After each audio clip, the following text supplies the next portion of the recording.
At the end of the day, we're all people. We all like interesting things. We like stories that are clever, that are memorable. And the more memorable you make that story, the easier it is for somebody to share. And isn't that what our whole line of business is about at the end of the day, is how do we create amazingly memorable stories that people can't wait to share on our brand's behalf? Welcome to On Top of PR with Jason Mudd. Hello and welcome to On Top of PR. I'm your host, Jason Mudd with Axia Public Relations. Today, we're joined by Carla Johnson, and Carla is here to help us talk about how brands can leverage curiosity to drive innovative thinking. You don't have to scan many headlines to recognize that industries like ours are under a huge pressure to think differently, to come up with new ideas, and to navigate a world of constant change. As soon as we've come up with a solid thing comes along, and thing and the drawing board. Carla is going to help us today realize how to break out of conventional ways of thinking. She helps teams think bolder so that we can create massive momentum and build a bigger impact much faster. She's the author of 10 books, including the bestseller Rethink Innovation. She's worked with companies like Amazon, Dell, Intel, and Hilton to embrace change and welcome new ideas. All of this has helped them transform their company and get people excited about the work they do every day and deliver the level of results that they never imagined possible. And today, we're pleased to welcome Carla Johnson to On Top of PR. Hey, Jason. It's great to be here. Thank you. Carla, it's great to be here. I'm glad to be here. Glad you're here. Carla and I have known each other for a couple years through agency association groups. And also we just went to the Kentucky Derby in May together and had a great time there with some colleagues as well. And when I saw her again later that month, I said, well, come on my podcast. Let's talk about your keynote, because Carla is a keynote speaker and speaks to corporations, associations, and industry conferences on a regular basis. Yeah, I don't know how you came out from the Derby, but I broke even in my betting. Oh, I did pretty good, actually. Okay, so good. Very, very pleased. I paid for most of my trip. So fantastic. Fantastic. Yeah. I paid for all of my free drinks. That's good. Yeah, no, I tell people say, well, how was the Derby? I'm like, the Derby was great. I'm not sure I was looking forward to watching horse racing for 2 days, but the people that I was with made it so much fun that I would have spent 5 days, or Absolutely more just being there. Yeah. So yeah, it was a lot of fun. So Carla, we're talking about how brands can leverage curiosity to drive innovative thinking. And one of those takeaways from your keynotes for me as a PR firm owner is that, and I'll let you tell it, but basically, clients are looking for their agencies to come back to them proactively with ideas, and perhaps also often disappointed in that regard. And for full disclosure, that's why our second of 5 core values is ideas. And so, Carla, set the table for us. What for the clients who are listening, the corporate communicators or corporate marketers that are tuned into our On Top of PR with Jason Mudd show, they probably sense the same frustration with their agency relationship right now. So tell us what you know about that, Carla. Well, there's a statistic from the Agency Management Institute that says the number one reason that a brand changes firms is because that firm quits coming to them for new ideas. And if you ask the agency, they say, well, all we ever hear is no. So why should we quit? Why should we keep, beating ourselves up and working so hard on these new ideas when they never come to fruition anyway? And I think that is a wonderful opportunity for all professionals on the brand side. Not that I'm asking you to say yes more often, but I am going to ask you to at least entertain some of those ideas more often. Because the beautiful thing about that whole process of coming up with the ideas, sharing the ideas, and socializing them, talking about what could they look like, doesn't mean that you'll need that idea right now. But every corporate communicator, PR person, media relation person has needed an amazing idea at a drop of a hat to fit a deadline. And the way that you get those great ideas when you're on deadline and you have to have them is that you practice that back and forth and that conversation that you have with your agency about what could be. Because your brain packs all of those things away, and then you have this nice little portfolio of things that you can go back to over, over the months, over the years, depending on what it is. I have a project I'm working on right now that came from an idea that was just a small little offhanded remark in a strategy session 14 years ago. So I think that legacy of keeping track of what are some great ideas, what are possibilities that could be, having those as fodder and material to rehash, reconnect those dots when we need them at a moment's notice, or when we need something completely different to make us stand out. I think that's the real power. So no may end up being that ultimate answer for whatever reason, budget, need, circumstances. But I think that practice and skill of having these conversations with your agencies also really develops that creative thinking skill in-house for everybody on your own team. Yeah, that's a really good point, Carla. And I appreciate you bringing that up. Is I think over my 23-year career at Axia, I can probably count on one hand the number of clients who we've brought ideas to, and when they said no, we're always encouraging about it and saying, "Look, I'm saying no to these ideas right now, and it's probably not your fault, right? It's either budget or culture or just where we are as far as prioritization and other items." But then they always, I think this is the important part, is they always say, "But please keep bringing me ideas. Please don't forget to bring us ideas. Please don't stop bringing ideas." And I think that's the right approach to take, is to acknowledge, hey, I know you put a lot of work into this, and we appreciate you thinking of us. We appreciate you bringing them. These ideas aren't the right fit right now, or the timing is just not a right fit for any of these ideas right now. But please keep bringing them back, I think is really critical. And I think it was a year or two ago, we instituted, hey, every 90 days, we want to bring new ideas to the client, like not just one idea, but actually have an ideation session dedicated to that client and bring them, a response saying, hey, we brought the team together for a couple hours, sitting around, came up with some ideas. Here's, a preview of some of them, or here's 5 that we came up with. And, sometimes the client will say, well, how many ideas per quarter do I get? And my answer is, it varies, right? It could be 1 to 5, or it could be 20, but sometimes we have to leave some on the cutting room floor because either they're not the right fit after we kind of revisit them with fresh eyes, or we just know we don't have enough of your time and attention, right, to give them to them. So as we think about this, Carla, both internally and externally, because I think that's important too, is, sorry, I don't mean to take up so much time here, but I recently was listening to a recording with the founder of Liquid Death, the bottled water, canned water company that looks like an energy drink, but it's not, right? So they took the most boring thing on the planet, they said, was bottled water, and how do we make it, provocative? How do we make it stand out? And during the interview, I was listening to him. He said, I don't think I've ever been to a productive brainstorming session in my life. Right. And that's kind of my attitude too. Before, in 2016, I studied how to come up with more innovative ideas, because as I mentioned earlier, our second core value is ideas.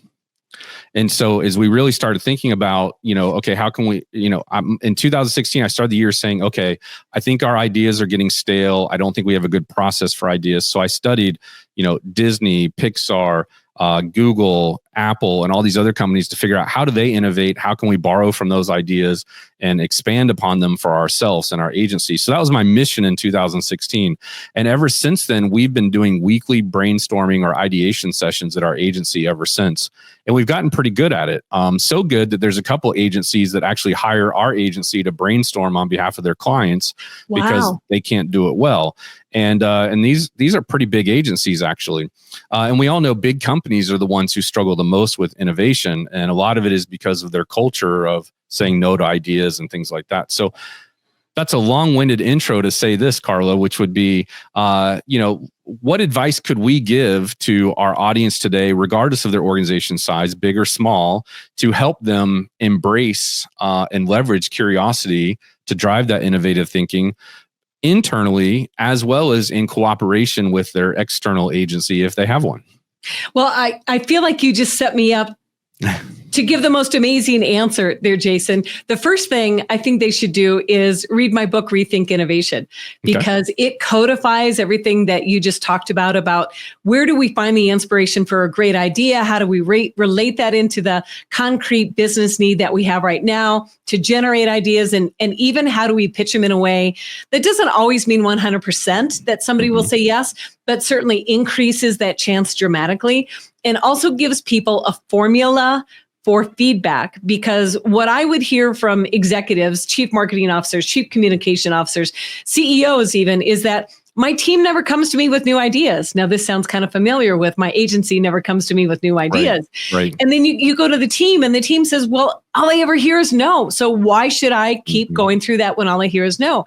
So there's a nice way that we can give feedback that helps encourage that. And this can also tie into curiosity. So the two statements that I always suggest people use when they give feedback to an idea, no matter how wonderful or awful that idea may be, the first is what I like. And what I like may be just as simple as I like the fact that you had the courage to come forward and share an idea that you weren't sure how it would play out, that you took that risk to do something very different, new, and kind of avant-garde. Now, where it goes from there, you can talk about some of the other details. Now, the other side of the coin is to say, what I wish. Here's what I wish the idea would address that's missing. Because oftentimes somebody will come forward with an idea and you just hear, no, that's not a fit. This isn't the right time. And that doesn't help anybody. But if you share, here's what I wish the idea had, it doesn't mean that when the person goes back to work on that idea, to try and refine it, that you will say yes when it comes back. But what you're teaching them is how you would like them to think from a business perspective, to come to you with fresh ideas that can help solve a concrete problem. Now, as we back up this process, one of the most important things is for people to understand the importance of curiosity. So many times, the problem that people come to us with as communicators and PR people isn't actually the problem they need to solve. So in order for us to do our job in the best way possible, it's important for us to get really curious. And the first thing I always tell them to do is to just sit with the problem. People come to our profession for answers on how to solve something, or how do I tell the story, or how do I fix a situation. But oftentimes this diabolical need to answer the question really limits the creativity and innovative thinking that we're able to put into it. So I always say, sit with the problem. Even if it is just 5 minutes, just sit with the problem and ask every question you can possibly think about for that problem. So when you go back to the example of Liquid Death, I love that example because the whole idea for the brand came from a music festival that was in Denver. And I live in Denver and I love Denver. So I love it when I hear great ideas come from Denver. And the owner said he was at this music festival and his background is marketing. And what he noticed is that all these hardcore rockers, guitarists and drummers that were known for being, hard and badasses and things, were secretly taking their cans of energy drink and going over to the water faucet and filling them with water. So that right there, like looking at that whole scenario with just a little bit of curiosity is amazing. Now, it could have been, he could have thought, well, all they need to do is just, stock the coolers, stock the fridges, or, have more water on hand. But the truth is that whole culture of musician didn't want to be seen drinking a Fiji water, a Dasani, or a Smart Water, because that wasn't cool. That wasn't tough. And so that bit of curiosity, as he started to ask people like, why are you taking your Red Bull can over there and filling it with water, helped him dig into that question and really came up with an idea that turned into this multi-billion-dollar brand really in a very short amount of time. That's right. Record-breaking time. I think it was, Carla, that whether it was Red Bull or Monster was a sponsor of the concert or the tour. And so they need to be seen drinking the product. And, I also think he went a little deeper and said, how are these guys drinking, 6 Red Bulls or Monster energy drinks in 1 hour, whatever it is while they're performing, and, not, crashing or having major problems. So, I love that example too. So getting back to kind of how brands can leverage curiosity to drive innovative thinking, you've got some other examples to talk about. We'd love to hear about those. And also, if at the right time, if you want to tie in, I mean, you expressed before we press record, your experience working in media relations as well, which a lot of our audience being in PR is very interested in media relations also.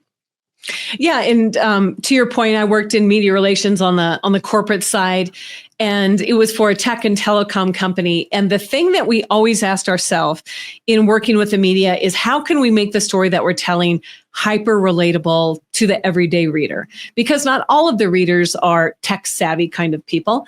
And I remember one of the things that we did is that we had a new piece of tech, telecom, tech switching technology, and the engineers came to us and said, it's amazing. Here's all the things that it can do. And, gave us a laundry list of all the tech specs and how it connects to this and that. And even though I was very tech savvy from the storyline point of view, I knew nobody was going to pay attention to that. Right. So what we started to ask is, how can we begin to put this story of the impact of the technology in something that is so relatable that the everyday person could think of it? And what we came up with is talking about the technology in terms of how it saved power, because power is an incredible expense to companies who have huge telecom needs, telecom, technology, voice over IP at the time. Well, and AI nowadays too. Absolutely, with AI now. And what we did is we were able to quantify the amount of usage with the piece of equipment that this one was replacing and compare it to the new piece of equipment. So it would be the same as saying the previous piece of equipment takes the equivalent of 13 city blocks of power to make it go. This one takes the same amount of power as your dishwasher. So then all of a sudden it became really, really relatable for pretty much anybody. So then if you're somebody who is, somewhat related to business IP, voice over IP services, or, now AI or whatever, they're able to have those questions with other people in their company. Maybe they're an executive who doesn't understand all the tech part of it, but you give them that kind of a metaphor, they can absolutely understand that and begin to ask smart questions.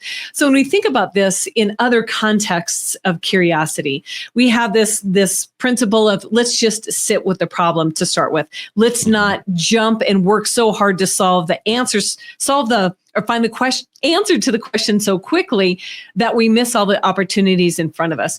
And the second thing that I suggest that people do is really spend time going down the rabbit hole. Because I think when we go into those ideation sessions, many times we come out and we say, we've got 2 or 3 really, really great ideas. Let's see which one of those will play out. But the truth is, research shows that we don't get to great ideas until we've gone through the first 200 ideas. Now, I'm not silly enough to ever suggest that we should try and shoot for 200 ideas whenever we need a new idea.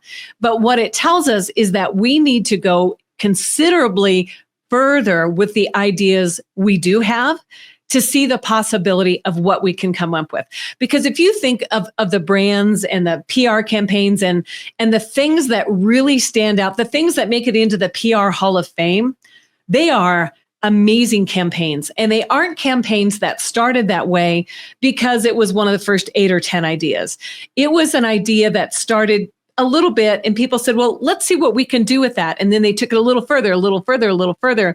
Now, I don't know the whole story behind how the ALS Ice Bucket Challenge came into play. But if you look at how viral that whole campaign is, now what we can learn from that is, what was it that was so successful about that campaign that we could learn from and begin to be curious about in a way that relates to our situation and start to come up with ideas.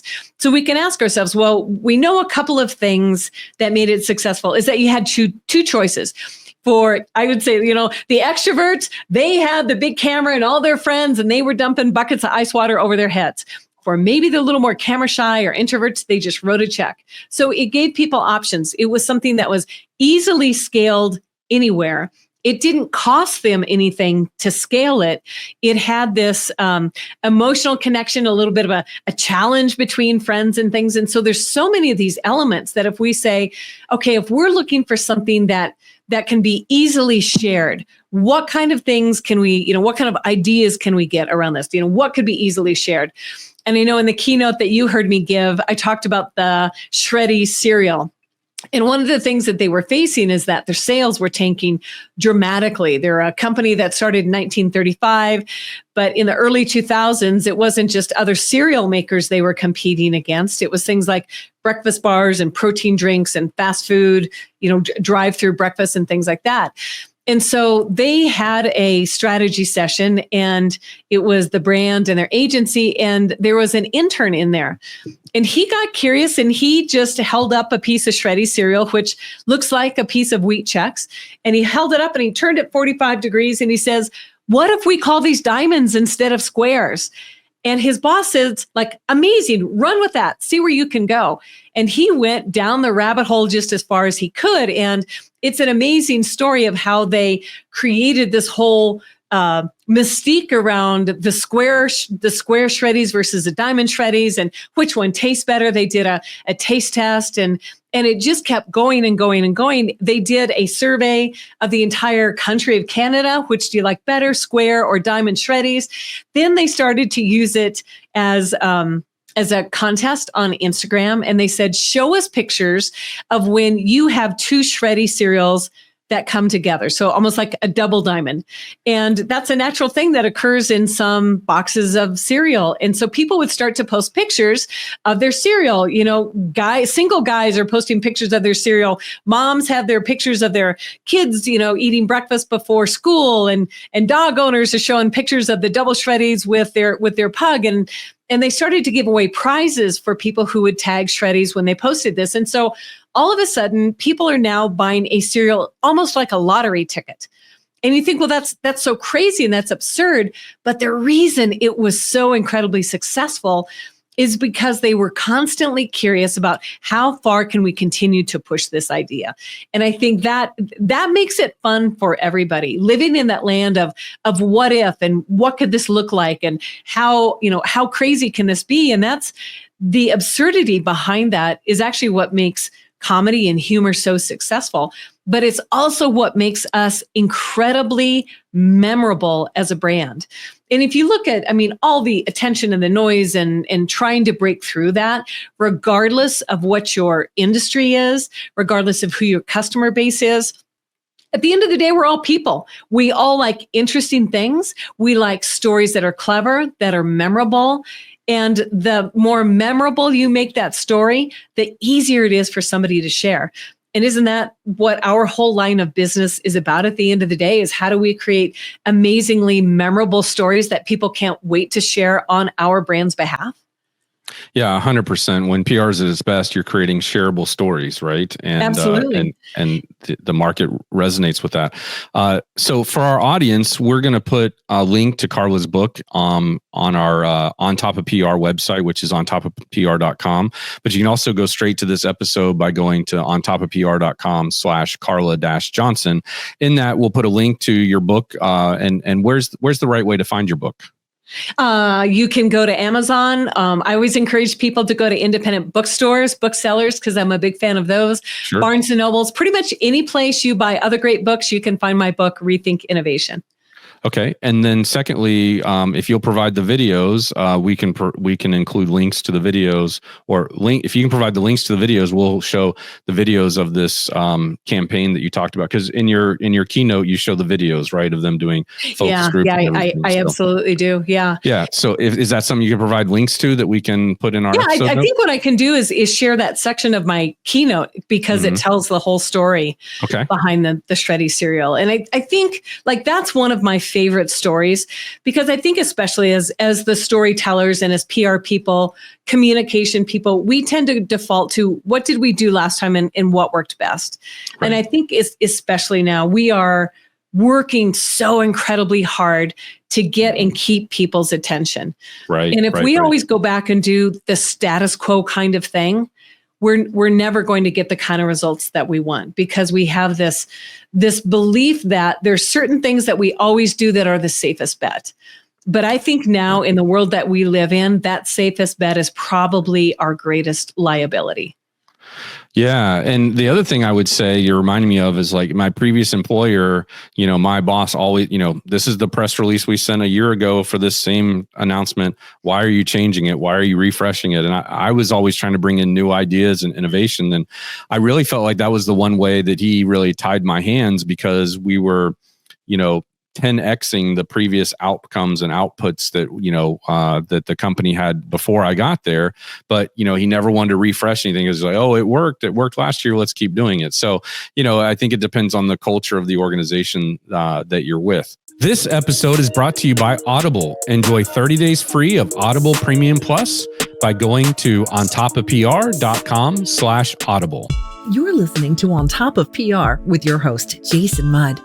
Jason is a trusted advisor to some of America's most admired and fastest growing brands. He is the managing partner at Axia Public Relations, a PR agency that guides news, social, and web strategies for national companies. And now, back to the show. Before we press record, we talked briefly about, the CDC and how they produced an award-winning campaign for very little dollars. And I think that's the best part about great ideas, is that some of the best ideas you can come up with do not involve, very much financial investment, minus the cost of the idea, which can be acquired relatively cheap if you've got or low cost if you've got either an agency on retainer or an internal team that you can leverage. But share with our audience about the CDC story, and then we want to get into another story as well. Yeah, absolutely. And when we hear about creativity and innovation, the term we always hear is it's about connecting the dots. And what we don't think about is, in order to have dots to connect, we have to collect those dots. And I think that's what the really fun lesson behind this CDC story is all about. So a little bit of background, it was about 10, maybe 12 years ago. And this department of the CDC is their disaster preparedness division. And their typical way of communicating every, early spring is to send out press releases, public announcements to inform the public of things that they can do to prepare for hurricane season, for tornado season, for wildfire season, so that in the unfortunate event that they and their family and their whole communities were affected by one of these three, they would be in the best position possible to recover from this natural disaster. And in the information, it was everything people needed to know. It was how to pack food that was non-perishable, and blankets and candles, and keep your matches from getting wet, and all of these things. And this year, it had already been a particularly bad year for tornadoes. There had been like 12 already through Oklahoma that had caused just severe damage. People had lost lives. They'd lost their livelihood. And so the person who was the assistant director at the time, his name was Dave Daigle. And Dave had a team of 2 people. So it wasn't that he had a big group with a huge budget to work with. It was he and his 2 direct reports. And they would start out every Monday morning meeting talking about, how was your weekend? What did you do? And even this simple banter of what each other was seeing proved very, very helpful, because they were always curious about what each other was seeing. And one of his team members said, have you ever seen The Walking Dead? Because the episode that ended last week was zombies chasing people into the headquarters of the CDC in Atlanta. And that's how the season ended. And they started to talk about this and like this obsession, this craze with zombie apocalypse. And I remember in Denver at the time, there were fundraisers that were zombie themed. We were doing 5Ks where, you dressed up like a zombie and it wasn't right. running, you did the zombie shuffle for 3.2 miles. And everybody cared about anything related to a zombie. And that's when his team member had the idea of, maybe instead of doing the thing we always do with sending out the public announcements and the press releases, that status quo way of always doing it, what if we package it all in the terms of a zombie apocalypse? And so Dave went to, get approval from his boss just to make sure. And his boss, Dr. Ali Khan, said, I love it. Like, tell me what I can do and support you. And so what they did is they wrote a blog post on the CDC called How to Prepare for a Zombie Apocalypse. And the hero image was like a zombie peeking through some blinds, like, I'm coming for you. And Dave said, we published that blog, and then we kind of like closed our eyes and crossed our fingers and covered our heads. And he said, nobody got fired.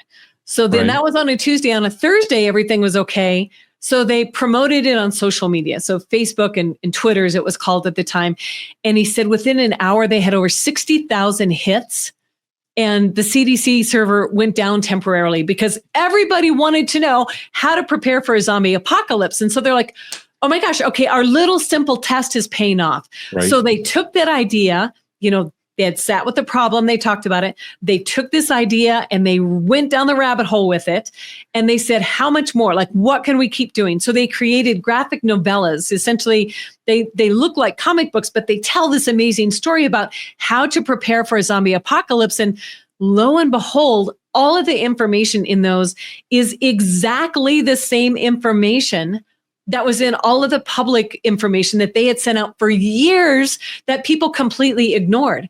And so they did the third thing that I talk about being curious is, swap hats with somebody else. And so now they thought like zombies, and they said, okay, if we actually are preparing for a zombie apocalypse, what do we need to do? And that was their whole campaign, was about how do we prepare for a zombie apocalypse. Absolutely went through the roof. Now, this was inducted into the PR Hall of Fame. And Dave says, I remember being on stage with his two team members. And he said, we're kind of like elbowing each other and, can't believe we're here. It's IBM and Coke and Nike and Apple and all of these amazing brands with multi-million-dollar budgets. And Dave said, we spent $87. $87. And wow, yeah. Like that is the biggest pushback I hear is we just don't have the budget for it. Right. $87. And it was purely for that first piece of stock art that was used in the blog. And I think it's a great example of creativity doesn't need a big budget. It does need practice, just like you've been doing with your team for 9 years, every single week. It's like anything. The more you do it, the better you get at it. Yeah, 100%. The other thing I would add is that, I laugh when I hear this, but every company, including the big names that you mentioned, they will all complain about their budget. They all feel like, oh, we don't have a very big marketing budget here at Apple, Nike, Coca-Cola, whatever. And it's just laughable because yes, you do have a big budget, right? And one of the things I used to preach a lot early in my agency career was, people would say, oh, well, we don't have the time, budget, resources, whatever it might be to be creative. And I said, that by definition is what creativity is you're working within the constraints of a timeline that's not, 3 years. You're working in the constraints of a budget that's not millions of dollars. Because, if we had unlimited resources, of course we better be creative and responsible with those resources. I almost think people with all the resources are less creative because it's 100%. Exactly what you just said. It is those constraints that forces us to think in different ways. Yeah, I mean, and there's a ton of cliches about that, right? Like desperate times call for desperate measures, and what is it? Something is the necessity of all invention, right? Kind of whatever that quote is. So yeah, I mean, those things exist for a reason because most of those cliches end up being true, and and that's why I think big companies struggle to innovate. One, because they can't get out of their own way, and everything has to be legal and compliance. Where the best innovation, the most cutting edge things happen with the smallest of companies, where they have the freedom. And, they didn't have to run everything by legal, because I always joke that if attorneys had it their way, you would close the doors and not let any employees in and not let any customers in, right? They're too much of a liability. Yeah, that's right. You'd get rid of all the liabilities. So this has been great. I know we need to wrap up here, but let's talk about Dr. Elliott, because I remember that story specifically from your keynote. Sure. And I mean, Jason, you're such a creative soul. And I imagine you were like a lot of kids when you were little, like you think, oh, when I grow up, I'm going to be an astronaut or a cowboy or a fill in the blank. I'm going to be Batman. I'm going to be Wonder Woman. And I was going to be a race car driver, and I knew what company I wanted to sponsor me and everything. There you go. And so you lived that identity as a race car driver. I can guarantee you. Like, I remember a couple of things as a kid, like when I was little enough and my parents would get a cardboard box or something, we would get a marker and we'd draw a gas and a brake pedal on the inside, and we'd take a paper plate and we'd clip it in, and like that was our steering wheel. And I don't know that we hugged the curves maybe as hard as you did as a kid race car driver. But I remember one year for Christmas, I got a little doctor's kit. And it was a, plastic, cheap plastic thing that you opened up, and inside was a, little fake stethoscope, and on the side were little bottles of pills, which are like M&Ms and Skittles and, and whatever else. And, it all of a sudden I had prestige. I was a doctor, and I remember, going around and putting the little stethoscope on my dad's chest and going, oh, yeah, like you're truly sick. Here, you need 2 M&Ms and a Skittle, and, go to bed early. And we have these dreams and these visions of what adulthood could look like. And I was thinking about that one day as a mother, because I have 3 kids and I had to hand every single one of my kids over to a pediatric surgeon before they were 3. So this childhood dream had turned into like a real life nightmare. And I'm thinking, just like, pay attention to every beep, every wire, everything, because as a parent, you're giving over complete control of your child's future. And there's so many things that can go wrong. And those were the kind of things that Dr. Martin Elliott considered every single day. He's a pediatric heart surgeon at the Great Ormond Street Hospital.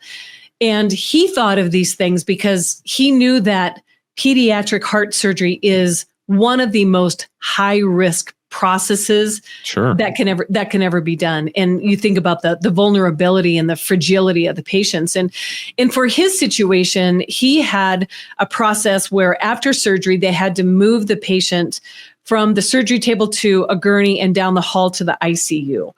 It was about a 15-minute process, but it had a 30% error rate. So that meant 1 out of every 3 actions was wrong.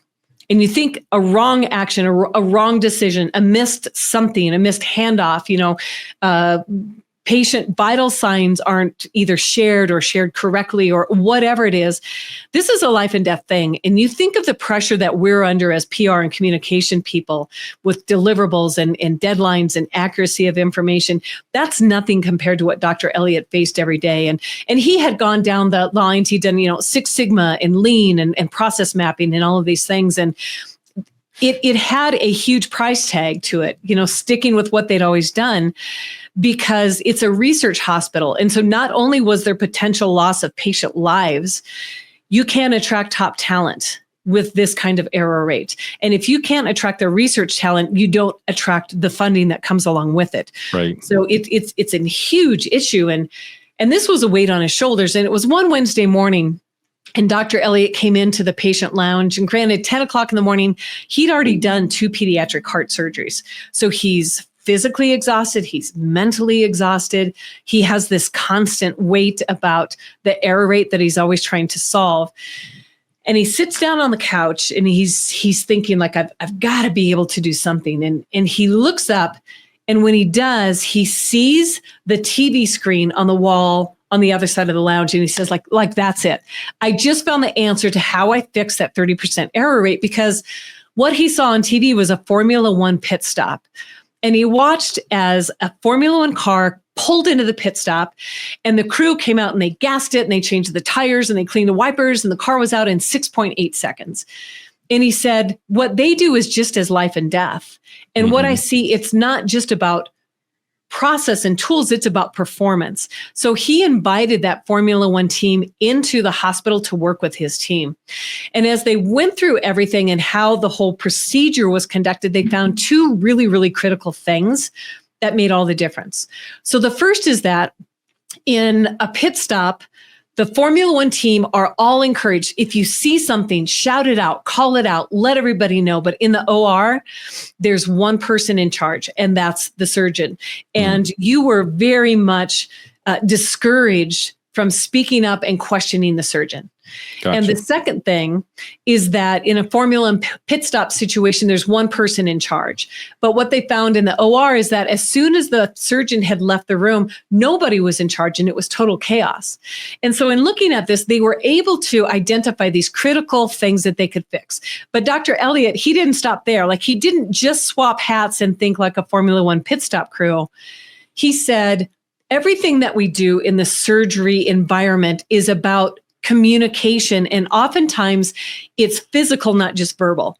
So he invited in a professional dance choreographer to teach all of the team members how to move their body.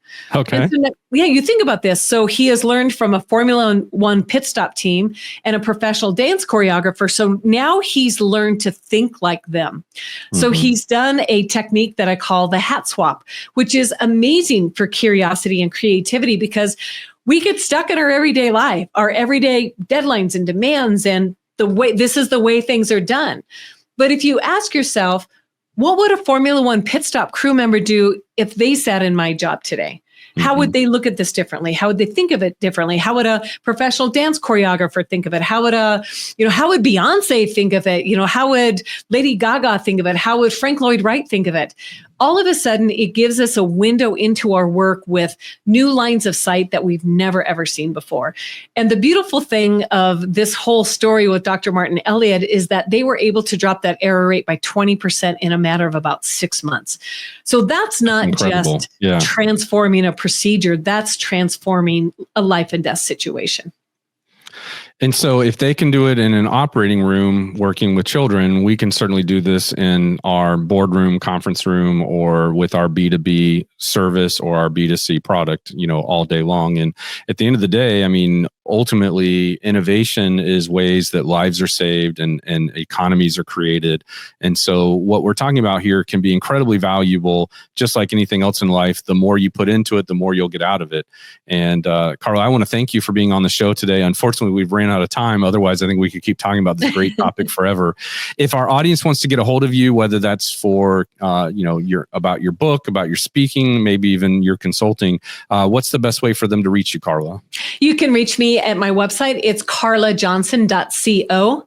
There's no M, just .co. And I invite you to take advantage of 2 free tools. One is my newsletter that comes out every other Tuesday, and I teach you a technique or a tool or share a case study like Dr. Martin Elliott about how you can become a more curious thinker, creative problem solver, innovative thinker. And the other one is if you go to my homepage and scroll down just a little bit, there's an innovation archetype assessment that you can take. And it helps you identify what kind of an innovative thinker that you are and on your team. So if you take that, and you want a free exercise, it's just a simple exercise that you can do with you and your team. Take the assessment, email me, let me know that you heard this on Jason's podcast, and I'm happy to send that exercise to you for you and your team to give it a try. Okay, awesome. That sounds terrific. We'll be sure to put a link to the episode from the episode notes to all these resources. And you can find the episode notes at ontopofpr.com/Carla-Johnson. And Carla, thanks again for being on the show today. I really appreciate it. And it's always good to see you. And hopefully I'll see you again soon at a future event. That sounds great. Thanks so much, Jason. Yeah, thank you. Thank you. Appreciate it. Okay, so with that, this has been another episode of On Top of PR. I hope you enjoyed hearing more from Carla. I know I sure did, and I'm looking forward to taking her up on her offer. If you found this episode helpful to you and perhaps helpful to your organization, please take a moment and share it with those that you think would benefit from it.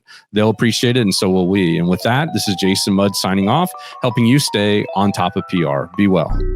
This has been On Top of PR with Jason Mudd, presented by ReviewMaxer. Be sure to subscribe so you don't miss an episode, and check out past shows at ontopofpr.com.